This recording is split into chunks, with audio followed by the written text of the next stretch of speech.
তো সাউথ অভিনেতা junior NTR এর এই বছরের সবচেয়ে বড় মুভি মুক্তি পেয়েছে। মুভিটির নাম দেভরা পার্ট 1 এবং এটি তাদের পুরানো মুভি RRR এর মতোই একটি অসাধারণ মুভি। তাই আমি আপনাদের সবাইকে বলবো যে এই মুভিটি থিয়েটারে গিয়ে অবশ্যই দেখুন, কারণ সত্যিকারের মুভি দেখার মজা থিয়েটারেই পাওয়া যায়। তবে যদি কোনো কারণে আপনি থিয়েটারে এই মুভিটি দেখতে না পারেন, তাহলে চিন্তার কিছু নেই, কারণ আজকের এই ভিডিওতে আমরা এই মুভির গল্প ব্যাখ্যা করতে যাচ্ছি। অর্থাৎ আমাদের এই ভিডিওটি সম্পূর্ণ দেখার পর আপনি দেভরা পার্ট 1 এর পুরো গল্পটি জানতে পারবেন। তাই আজকের ভিডিওটি মিস না করার জন্য অবশ্যই শেষ পর্যন্ত দেখুন। আর যদি আপনি আমাদের চ্যানেলটি প্রথমবার দেখছেন, তাহলে দ্রুত আমাদের চ্যানেলটি সাবস্ক্রাইব করুন এবং সাবস্ক্রাইব বাটনের পাশে থাকা বেল আইকনটি অন করুন, যাতে আমাদের চ্যানেলের কোনো নতুন ভিডিও আপলোড হলে আপনি সেটি সবার আগে দেখতে পারেন। আর হ্যাঁ, যদি ভিডিওটি আপনাদের ভালো লাগে তাহলে অবশ্যই ভিডিওটি লাইক করুন এবং কমেন্টে দেভরা লিখুন, যাতে আমরা জানতে পারি যে আপনাদের মুভির গল্প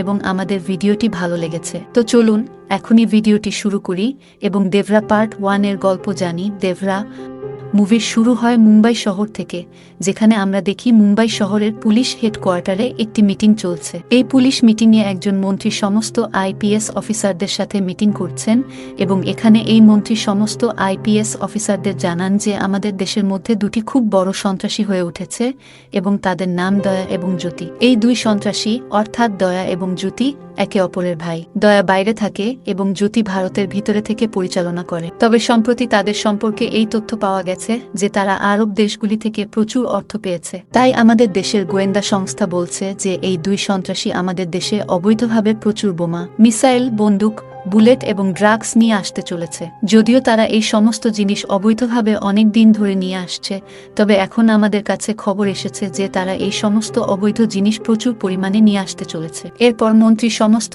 IPS অফিসারদের বলে যে আমাদের যে কোনো উপায়ে তাদের থামাতে হবে। এরপর এই মিটিংয়ে সিদ্ধান্ত নেওয়া হয় যে পুলিশ বিভাগকে দ্রুত খুঁজে বের করতে হবে যে এই সমস্ত অবৈধ কনসাইনমেন্ট কিভাবে ভারতে আসছে। এরপর পুরো পুলিশ বিভাগ মিলে একজন IPS অফিসারকে এই পুরো কেস দেয়। যদিও এই অফিসারের নাম আমাদের বলা হয়নি, তবে এই অফিসার হলেন দক্ষিণের অভিনেতা অজয়। কেস পাওয়ার পর অভিনেতা অজয় অর্থাৎ IPS অফিসার দ্রুত তার অফিসারদের একটি দল তৈরি করেন এবং দ্রুত তার কেসের উপর তদন্ত শুরু করেন। তদন্তের সময় IPS অফিসার জ্যোতির একজন লোককে খুঁজে পান এবং যখন তারা তাকে ধরে টর্চার করেন, তখন সে IPS অফিসার অজয়ের সামনে স্বীকার করে যে সে সন্ত্রাসী দয়া এবং জ্যোতির জন্য কাজ করে, কিন্তু সে তাদের 3 মাস ধরে দেখেনি। তবে এখানেই IPS অজয় তাকে জিজ্ঞাসা করেন যে তারা এই সমস্ত অবৈধ জিনিস ভারতে কিভাবে নিয়ে আসে, কারণ স্পষ্টতই যখনই তারা জাহাজের মাধ্যমে ভারতে এই সমস্ত অবৈধ সামগ্রী আনার চেষ্টা করবে, তখন ভারতের উপকূলীয় এলাকায় এবং বন্দরে উপকূলীয় গার্ডরা তাদের ঘিরে ফেলবে এবং তাদের চেকিং থেকে তারা বাঁচতে পারবে না। কিন্তু এটি শুনে জ্যোতির লোক IPS অজয়কে জানায় যে আসলে তাদের সমস্ত অবৈধ সামগ্রী ভারতে আসে যখন জাহাজ পানির মধ্যে থাকে। তাই যখন জাহাজ বন্দরে পৌঁছায় তখন উপকূলীয় গার্ড অফিসাররা কিছুই খুঁজে পায় না। IPS অজয় এটি শুনে খুবই অবাক হন, কারণ বড় বড় জাহাজের কন্টেইনারগুলি পানির মধ্যে নামানো খুবই কঠিন কাজ। তবে এটি শুনে জ্যোতির লোক IPS অজয়কে আরও জানায় যে তাদের সমস্ত অবৈধ কনসাইনমেন্টের জাহাজগুলি মুম্বাই থেকে অনেক দূরে রত্নাগিরির কাছে আসে। এই রত্নাগিরি জায়গাটি অন্ধ্রপ্রদেশ এবং তামিলনাড়ুর উপকূলীয় এলাকার কাছে। কিন্তু যখন তাদের জাহাজগুলি বন্দরের কাছে পৌঁছানোর কিছু সময় আগে তারা সেই সমস্ত সামগ্রী নামিয়ে নেয় এবং রত্নাগিরির আশেপাশের গ্রামের লোকেরা তাদের সাহায্য করে। এই সমস্ত তথ্য জানার পর IPS অজয় তার দল নিয়ে সরাসরি রত্নাগিরিতে যান এবং সেখানে তদন্ত করে জানতে পারেন যে এখানে যত অবৈধ কনসাইনমেন্ট নামানো হয় তাদের নামাতে এবং স্থানীয় পুলিশের কাছ থেকে বাঁচাতে। সেখানে যে DSP আছেন তিনি তাদের সাহায্য করেন, কারণ সেই DSP খুবই দুর্নীতিগ্রস্ত এবং তার নাম DSP তুলসী, যিনি আসলে দক্ষিণের অভিনেতা অভিমন্যু সিং। এটি জানার পর দলটি সরাসরি DSPর কাছে যায় এবং DSPর কাছ থেকে তদন্ত করে জানতে পারে যে পানির মধ্যে অবৈধ কনসাইনমেন্ট নামানোর সমস্ত কাজ গ্রামের লোকেরা করে এবং তাদের নেতার নাম ভৈরবা। এই ভৈরবা আর কেউ নয় বরং অভিনেতা সাইফ আলী খান। তাকে সিনেমায় অনেক জায়গায় ভৈরবা এবং অনেক জায়গায় ভুইরা বলা হয়েছে, কিন্তু আমরা তাকে পুরো গল্পে ভুইরা বলবো। এখন এটি জানার পর IPS অজয় তার দল নিয়ে সরাসরি ভৈরার কাছে যায় এবং সে তার সাথে একজন পুলিশ নয় বরং একজন চোরাচালানকারীর মতো দেখা করে। সে ভৈরার সাথে একটি চুক্তি করে এবং বলে যে তাকে জাহাজ থেকে তার অবৈধ সামগ্রী নামাতে হবে এবং তাই সে চায় যে ভৈরা তার কাজ করুক, যার বিনিময়ে সে ভৈরাকে অনেক টাকা দেবে। কিন্তু এখানে আমরা দেখি যে ভুইরা এটি শুনে সে এই কাজ করতে অস্বীকার করে। ভুইরা এবং তার লোকেরা আইপিএস অজয়কে বলে যে তারা এই সমস্ত কাজ ছেড়ে দিয়েছে। আইপিএস অজয় রেগে গিয়ে তাদের উপর চিৎকার করতে শুরু করে এবং বলে যে ভুইরাকে এই কাজ করতেই হবে। কিন্তু এটি শুনে ভুইরা সবাইকে প্রচণ্ড মারধর করে এবং তাদের সেখান থেকে তাড়িয়ে দেয়। মার খাওয়ার পর আইপিএস অজয় তার টিম নিয়ে গ্রামের বাইরে চলে যায়। সমুদ্রের পাশে অজয়ের দেখা হয় একজন বৃদ্ধের সঙ্গে, যার নাম সিপ্পা, যিনি মূলত অভিনেতা প্রকাশ রাজ। অজয় সিপ্পাকে জিজ্ঞাসা করে ভুইরা এবং তার গ্রাম সম্পর্কে এবং কেন ভুইরা এই কাজ ছেড়ে দিয়েছে। সিপ্পা জানায় যে এর পেছনে একটি বিশাল গল্প আছে, তবে সেই গল্প শোনার আগে অজয়কে তাদের ইতিহাস জানতে হবে। সিপ্পা গল্প শুরু করে জানায় যে বহু বছর আগে এখানে একটি রাজ্য ছিল। সেই রাজ্যের সৈন্যরা খুব সাহসী এবং শক্তিশালী ছিল এবং তাদের মতো যোদ্ধা আশেপাশে কোথাও ছিল না, এবং এই রাজ্যের উপর যত আক্রমণ হয়েছে সেই সমস্ত আক্রমণে ওই যোদ্ধারা রাজ্যকে রক্ষা করেছে। কিন্তু এতগুলি যুদ্ধের কারণে রাজ্যটি অনেক ক্ষতিগ্রস্ত হয়েছে এবং এই কারণেই যখন অবশেষে ইংরেজরা এখানে আসে তখন এই রাজ্যের যোদ্ধারা তাদের তাড়িয়ে দেয়। কিন্তু এত কিছু হওয়ার কারণে রাজ্যের শাসন ব্যবস্থা ভেঙে পড়ে এবং রাজ্য এবং পুরো রাজপাট শেষ হয়ে যায়, এবং এই কারণেই এই সমস্ত ঘটনার পর সেই সমস্ত যোদ্ধারা যারা এই রাজ্যের সুরক্ষা করত তারা তাদের পরিবার নিয়ে এখানে গ্রাম স্থাপন করতে শুরু করে। সেই সমস্ত বীর যোদ্ধারা মিলে এখানে 4টি গ্রাম স্থাপন করে এবং সেই 4টি গ্রামের মধ্যে একজন যোদ্ধা ছিল যে পুরো গ্রামকে নেতৃত্ব দিত, অর্থাৎ একজন যোদ্ধা পুরো গ্রামের নেতা ছিল। কিন্তু এখন যেহেতু রাজপাট শেষ হয়ে গেছে এবং এখানকার লোকদের আয়ের কোনো উপায় ছিল না, তাই এখানকার লোকেরা পানিতে নেমে মাছ ধরা শুরু করে এবং সেই সমস্ত জিনিস দিয়ে তাদের জীবন চালায়। কিন্তু এই সমস্তের পরেও পরিস্থিতি খারাপ হতে থাকে এবং প্রজন্মের পর প্রজন্ম আমাদের 4টি গ্রাম আরও কাছাকাছি হতে থাকে। কিন্তু তারপর একদিন আমাদের 4টি গ্রামের সময় পরিবর্তিত হয় এবং এটি ঘটেছিল আজ থেকে ঠিক 12 বছর আগে। সিপ্পা বলে যে আজ থেকে 12 বছর আগে আমাদের গ্রামে 2টি লোক আসে যাদের নাম ছিল মুরুগা এবং ডিএসপি তুলসী, এবং আমি আপনাকে জানিয়ে রাখি যে তাদের মধ্যে ডিএসপি তুলসী ছিলেন অভিমন্যু সিং এবং মুরুগা হলেন অভিনেতা মুরলী শর্মা। সিপ্পা বলে যে আজ থেকে 12 বছর আগে যখন মুরুগা এবং ডিএসপি তুলসী তাদের গ্রামে আসে তখন তারা আমাদের গ্রামের লোকদের কাজ দেয়া। আসলে আমাদের 4টি গ্রামের লোকেরা খুবই শক্তিশালী এবং সাহসী, এবং এই কারণেই আমাদের গ্রামের লোকেরা সেই কাজ করতে পারে যা অন্য লোকেরা করতে পারে, এবং মুরুগা এবং ডিএসপি তুলসী এই বিশেষটির সুবিধা নিয়েছিল কারণ মুরুগা অবৈধ কাজের সঙ্গে যুক্ত ছিল, তাই তারা বিদেশ থেকে প্রচুর পরিমাণে বোমা, মিসাইল এবং অস্ত্র আনত। সে তার শিপের মাধ্যমে বিপজ্জনক জিনিসগুলো অবৈধভাবে আমাদের দেশে নিয়ে আসে, কিন্তু বন্দরে কাস্টমস এবং কোস্ট গার্ডের হাতে ধরা পড়ার ভয়ে সে আমাদের লোকদের এই প্রস্তাব দেয় যে আমাদের লোকেরা তার সমস্ত সামগ্রী বন্দরগুলিতে পৌঁছানোর আগে নামিয়ে দেবে। এই কাজের বিনিময়ে সে আমাদের লোকদের অনেক টাকা অফার করে এবং এই কারণেই আমাদের লোকেরা এই কাজ শুরু করে। এরপর সিপ্পা আইপিএস অজয়কে দেবরার গল্প বলতে শুরু করে এবং সে গল্প বলতে বলতে বলে যে আজ থেকে 12 বছর আগে যখন এই প্রক্রিয়া শুরু হয় তখন আমার গ্রামের নেতা ছিল দেবরা। দেবরা ছাড়াও বাকি 3টি গ্রামের নেতারা হলেন ভুইরা, কুঞ্জারা এবং ইয়াপ্পা। এই 4টি গ্রামের সমস্ত নেতারা মিলে তাদের সমস্ত লোকদের একত্রিত করে এবং তারপর তারা মুরুগার কথায় তার কাজ শুরু করে। এরপর সিপ্পার গল্পে আমরা দেবরার পরিবারের সম্পর্কে জানতে পারি, যেখানে আমরা জানি যে দেবরার পরিবারে তার স্ত্রী, মা, একটি 12-13 বছরের ছেলে এবং তার স্ত্রী গর্ভবতী হওয়ার কারণে একটি মেয়েও আছে। দেবরা তার পরিবারের সাথে তার জীবনে খুব খুশি ছিল এবং যে কাজ দেবরা এবং তার লোকেরা করছিল তা থেকে তারা অনেক ভালো টাকা পাচ্ছিল। এই কারণেই 4টি গ্রামের জীবন খুব ভালোভাবে চলছিল। কিন্তু গল্পে আমরা আরও জানতে পারি যে সাইফ আলী খানের চরিত্র অর্থাৎ ভুইরা দেবরার প্রতি খুবই ঈর্ষান্বিত ছিল, কারণ দেবরার নিজের গ্রামের পাশাপাশি বাকি 3টি গ্রামও দেবরাকে খুব সম্মান করত, এবং শুধু তাই নয়, 4টি গ্রামের সমস্ত লোক মিলে প্রতি বছর একটি বিশেষ পূজা করত যার নাম ছিল শস্ত্র পূজা। মূলত এই শস্ত্র পূজায় 4টি গ্রামের থেকে 2 জন যোদ্ধা অংশ নিত এবং যে গ্রামের যোদ্ধা শেষ পর্যন্ত টিকে থাকত সে এই প্রতিযোগিতাটি জিতে যায়, এবং যে এটি জেতে তাকে পুরস্কার হিসেবে সমস্ত পূর্বপুরুষদের অস্ত্র দেওয়া হয়, অর্থাৎ সেই সমস্ত শস্ত্র যা তাদের পূর্বপুরুষরা ব্যবহার করেছিল, এবং এই কারণেই জেতা ব্যক্তি এই সমস্ত শস্ত্র তার বাড়িতে রাখে এবং এটি তাদের জন্য অনেক সম্মানের বিষয় হয়। এবং এখানে আমরা জানতে পারি যে অনেক বছর ধরে শস্ত্র পূজার প্রতিযোগিতাটি প্রতি বছর দেবরা জিতে, এবং এই কারণেও ভুইরা দেবরাকে খুব বেশি ঘৃণা করে, কিন্তু সামনে সে সবসময় দেখায় যে সে দেবরার বন্ধু। এরপর আমরা জানতে পারি যে দেবরার গ্রামে একটি ছেলে ছিল যার বয়স 15-16 বছর, এবং এই ছেলে মূলত পড়াশোনা করার জন্য বাইরের শহরে যেত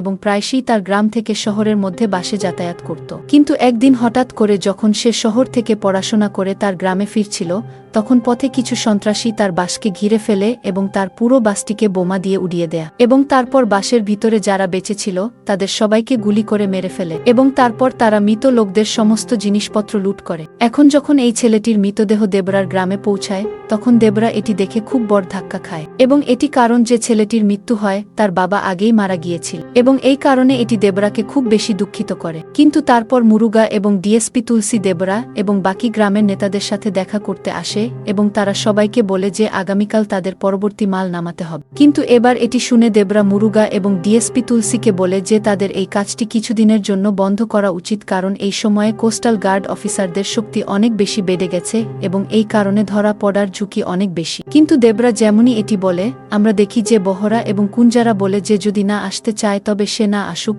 আমরা তাকে ছাড়াই এই কাজটি করব। কিন্তু এই কথা শুনে চতুর্থ গ্রামের নেতা রই আপ্পা দেবরাকে সাথে আসতে বলে এবং তাকে বোঝায় যে যদি সাথে থাকে তবে সে তাদের যে কোনো পরিস্থিতি থেকে বাঁচাতে পারবে এবং এই কারণেই রই আপ্পার কথা শুনে দেবরা রাজি হয়ে যায় এবং তারা সবাই তাদের কাজের জন্য বেরিয়ে পড়ে। কিন্তু এখন শক্তি অনেক বেড়ে যাওয়ায় এবার পানির নিচে অনেক কোস্টাল গার্ড অফিসার থাকে এবং তারা দেবরা এবং তার সমস্ত সাথীদের ধরে ফেলে। জাহাজে যখন দেবরা এবং তার সমস্ত লোক ধরা পড়ে তখন সমস্ত কোস্টাল গার্ড অফিসারদের মধ্যে সবচেয়ে সিনিয়র অফিসার তাদের বলে যে সে এখানেই কাছাকাছি থাকে এবং এই কারণে সে দেবরা এবং তার সমস্ত সাথীদের চেন। কিন্তু হ্যাঁ, সে শুনেছিল যে তাদের পূর্বপুরুষরা খুব সাহসী এবং মহান যোদ্ধা ছিলেন এবং তারা তাদের দেশকে রক্ষা করার জন্য সমস্ত বাহ্যিক শক্তির মুখোমুখি হয়েছিল। কিন্তু এখানে সে দেখছে যে তাদের বংশধরেরা এখন চুরি করছে এবং এমন স্মাগলার এবং অপরাধীদের সাথে জড়িত যারা আমাদের দেশকে ধ্বংস করছে। এরপর সেই অফিসার সমস্ত কন্টেনার খুলে দেখায় এবং সবাইকে বলে যে এই সমস্ত কন্টেনারে বন্দুক, বোমা, অস্ত্র, গোলা এবং এই ধরনের সমস্ত বিপজ্জনক জিনিস রয়েছে এবং এই সমস্ত জিনিসগুলি যখন অবৈধভাবে স্মাগলার এবং অপরাধীদের হাতে যায় তখন তারা এই সমস্ত দিয়ে আমাদের লোকদের হত্যা করে। এখন যখন দেবরা সেই অফিসারের সমস্ত কথা শুনে তখন সে বুঝতে পারে যে অফিসার একদম সঠিক বলছে এবং এই সময়ে সে তার গ্রামের ছেলেটির মৃত্যুর কথাও মনে করে, কারণ সেই ছেলেটির মৃত্যু এই সমস্ত অস্ত্র আমাদের দেশে আসার কারণে হয়েছিল এবং এই কারণেই এখানেই দেবরা তার মনে সিদ্ধান্ত নিয়ে যে এখন থেকে সে এই সমস্ত কাজ ছেড়ে দেবে। কিন্তু এই সময়ে দেবরা দেখে যে ভুইরা, কুঞ্জারা, রুই আপ্পা এবং তার বাকি সমস্ত লোক হঠাৎ করে সমস্ত কোস্টাল গার্ড অফিসারদের উপর আক্রমণ করে এবং তাদের মারতে শুরু করে। কিন্তু এটি দেখে দেবরা তার লোকদের বিরুদ্ধে চলে যায় এবং তাদের এটি করতে বাধা দেয় এবং তারপর সে তার সমস্ত লোকদের চলে যেতে বলে। এরপর তারা সমস্ত কন্টেনার তাদের নৌকায় তুলে নিয়ে চলে যায়। কিন্তু যাওয়ার আগে দেবরা সমস্ত কোস্টাল গার্ড অফিসারদের প্রতিশ্রুতি দেয় যে আজকের পর থেকে সে আর এই ধরনের কোনো কাজ করবে না এবং তার গ্রামের লোকদেরও এমন কিছু করতে দেবে না। এবং এটি বলার পর দেবরা তার সমস্ত লোকদের সাথে তার গ্রামে ফিরে আসে। যখন তারা গ্রামে পৌঁছায় তখন মুরুগা এবং ডিএসপি তুলসী সেখানে আসে এবং তারা দেবরার কাছে তাদের জিনিসপত্র চায়। কিন্তু দেবরা তাদের সামনে সমস্ত জিনিসপত্র ধ্বংস করে দেয় এবং বলে যে আজ থেকে তারা আর তার কোনো কাজ করবে না এবং এর সাথে দেবরা 4টি গ্রামে ঘোষণা করে যে আজকের পর থেকে শুধু সে নয়, 4টি গ্রামের কেউই তাদের সাথে কাজ করবে না এবং মুরুগার কথায় কোনো অবৈধ জিনিস জাহাজ থেকে নামাবে না। দেবরা যেমনই ঘোষণা করে দেবরার গ্রাম এবং রই আপ্পার গ্রাম তাকে সমর্থন করে। কিন্তু আমরা দেখি যে ভুইরা এবং কুঞ্জারার গ্রামের লোকেরা তার বিরোধিতা করে এবং কিছু লোক দেবরার সাথে লড়াই করতে আসে। কিন্তু দেবরা তাদের সবাইকে পরাজিত করে এবং তার অস্ত্র দিয়ে তাদের পিঠে একটি চিহ্ন এঁকে দেয় এবং সবাইকে বলে যে যদি ভবিষ্যতে কেউ কিছু করার চেষ্টা করে তবে তারও একই পরিণতি হবে। যদিও দেবরা এই সমস্ত ঘোষণা করার পরও গ্রামের অনেক লোক অবৈধ কাজ চালিয়ে যায়, কিন্তু যতবারই তারা এটি করতে যায় ততবারই দেবরা তাদের বাধা দেয়, ধরে পেটায় এবং তাদের সবার পিঠে একটি চিহ্ন আঁকে যাতে বাকিরাও এই বার্তা পায় যে দেবরা থেকে কেউ বাঁচতে পারে না। এরপর আমরা দেখি যে 4টি গ্রাম আবার মাছ ধরতে শুরু করে এবং মাছ ধরে তাদের জীবন চালাতে, কিন্তু এটি ভৈরার খুব খারাপ লাগে এবং তাই সে যে কোনোভাবে দেবরাকে পথ থেকে সরানোর চেষ্টা করে। এরপর সে এবং কুঞ্জারার গ্রাম একসাথে মিলে পরিকল্পনা করে যে তারা দেবরাকে মেরে ফেলবে। কয়েকদিন পর আমরা দেখি যে রই আপ্পা, চতুর্থ গ্রামের নেতা, তার বোনের বিয়ে হয় এবং সেখানে দেবরা আসে। বিয়েতে ভৈরা এবং কুঞ্জারা মিলে দেবরাকে প্রচুর মদ খাইয়ে দেয়, যার ফলে দেবরা তার হুঁশ হারিয়ে ফেলে। কিন্তু কিছুক্ষণ পর তারা দেবরার কানে এই কথা ঢুকিয়ে দেয় যে বিয়ের সময়ের সুযোগ নিয়ে অনেক লোক মুরুগার সাথে মিলে অবৈধ জিনিস নামানোর জন্য সমুদ্রের কাছে গেছে। দেবরা এই কথা শুনেই নেশার অবস্থায় সোজা সেখানে যায় যাতে সে তাদের এটি করতে বাধা দিতে পারে, কিন্তু আসলে এটি ভুইরা এবং কুঞ্জারার পরিকল্পনা ছিল। দেবরা সেখানে পৌঁছানোর সাথে সাথে আমরা দেখি যে সেখানে ভুইরা এবং কুঞ্জারার গ্রামের অনেক লোক থাকে এবং তাদের হাতে বড় বড় অস্ত্র থাকে। এরপর তারা সবাই মিলে দেবরার উপর আক্রমণ করে এবং তাকে মেরে ফেলে ফেলার চেষ্টা করে। কিন্তু দেবরা একজন খুবই শক্তিশালী যোদ্ধা এবং তাই নেশার অবস্থায়ও সে তাদের সবাইকে মেরে ফেলে। পরের সকালে আমরা দেখি যে 4টি গ্রামের লোকেরা এই বিষয়ে জানতে পারে এবং তাই তারা সবাই সেখানে আসে যেখানে রাতে দেবরা তাদের সবাইকে মেরেছিল। এখানে আসার পর সবাই দেখে যে যারা দেবরার উপর আক্রমণ করেছিল তাদের সবার লাশ এখানে পড়ে আছে এবং তাদের পিঠে একটি চিহ্ন আঁকা আছে। পাশাপাশি কাছের একটি পাথরে কিছু শব্দ লেখা আছে এবং যখন গ্রামের লোকেরা সেগুলি পড়ে তখন আমরা জানতে পারি যে এটি আসলে দেবরা লিখেছে। সেই শব্দগুলি পড়ে আমরা জানতে পারি যে দেবরা গ্রাম ছেড়ে চলে গেছে এবং এখন থেকে দূরে থেকে 4টি গ্রামের নজরদারি করবে এবং ভবিষ্যতে যারা আবার অবৈধ কাজ করার চেষ্টা করবে দেবরা তাদেরও মেরে ফেলবে, ঠিক যেমন সে আগের লোকদের মেরেছে। যদিও এই সব ঘটনার পরও গ্রামের অনেক লোক আবার অবৈধ কাজ করার চেষ্টা করে, কিন্তু যতবারই তারা এটি করার চেষ্টা করে ততবারই দেবরা তাদের একই পরিণতি দেয় যা সে আগের লোকদের দিয়েছিল। তাই 4টি গ্রামে ভয়ে বসে যায় যে দেবরা কাউকে ছাড়বে না। তাই আমরা দেখি যে 4টি গ্রাম একসাথে এই সমস্ত কাজ ছেড়ে দেয় এবং তারা আবার মাছ ধরা শুরু করে এবং এভাবেই 10-11 বছর কেটে যায়, যার পর দেবরা ছেলে, যার নাম ভরা, বড় হয়ে যায় এবং সে দেখতে তার বাবা দেবরার মতোই হয়, কারণ এটি জুনিয়র এনটিআরই। কিন্তু হ্যাঁ বন্ধুরা, এখানে আমরা জানতে পারি যে যেখানে দেবরা একজন মহান যোদ্ধা ছিল সেখানে দেবরার ছেলে ভরা ভীতু হয় এবং তাই সে কারো সাথে ঝগড়া করে না। কিন্তু এই সময় আমরা ভৈরাকেও দেখি যার মনে দেবরার প্রতি ক্রোধ আরও বেড়ে গেছে। তাই সে তার গ্রামের যাদের দেবরা মেরেছিল তাদের সন্তানদের একত্রিত করে একটি সেনা তৈরি করে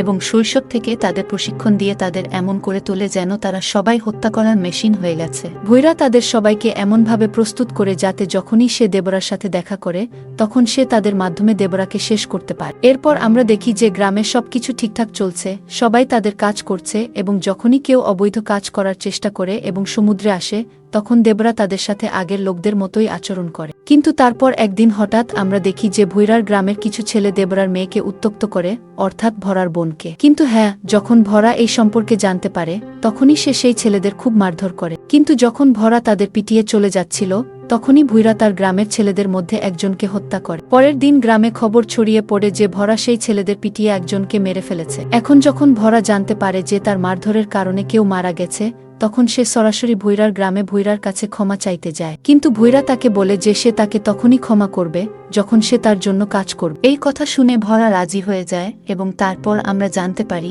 যে ভৈরা মুরুগা এবং ডিএসপি তুলসীর সাথে চুক্তি করেছে এবং তাদের বলেছে যে এখন তার ছেলেরা এতটাই প্রস্তুত যে যদি দেবরা তাদের সামনে আসে তবে তারা দেবরাকে মেরে ফেলবে এবং তারপর তারা কনসাইনমেন্ট নিতে পানিতে নামে এবং এইবার ভৈরা দেবরার ছেলে ভরাকেও পাঠায় এবং ভরাকে বলে যে যদি তার বাবা দেবরা তাকে দেখা দেয় তবে তাকে দেবরাকে মারতে হবে। এরপর যখন তারা পানিতে এসে কনসাইনমেন্ট নামাতে শুরু করে তখন আমরা দেখি যে তাদের উপর আক্রমণ হচ্ছে এবং কেউ তাদের পানিতে টেনে টেনে মারছে এবং যখন অন্যরা তাদের টেনে বাইরে নিয়ে আসছে তখন তারা দেখছে যে যাদের পানির নিচে টেনে নেওয়া হয়েছিল তাদের সবার পিঠে একটি চিহ্ন আঁকা ছিল। তাই এটি দেখে সবাই বুঝতে পারে যে সম্ভবত দেবরা এখানে এসে তাদের সাথে এমন করছে। কিন্তু তারপর একটি বড় প্রকাশ ঘটে এবং তা হলো সেখানে দেবরা নয় বরং দেবরার ছেলে ভরা এইসব করছে এবং যখন সে তাদের সবার পিঠে চিহ্ন আঁকে এবং তাদের অজ্ঞান করে তখন সে তাদের জাহাজে তুলে তীরে নিয়ে আসে। সেখানে তার সাথে দেখা করতে আসে প্রকাশ রাজ অর্থাৎ সিম্পটো। আমরা জানতে পারি যে যেদিন সবাই দেবরার উপর আক্রমণ করেছিল সেদিনই দেবরার মৃত্যু হয়েছিল।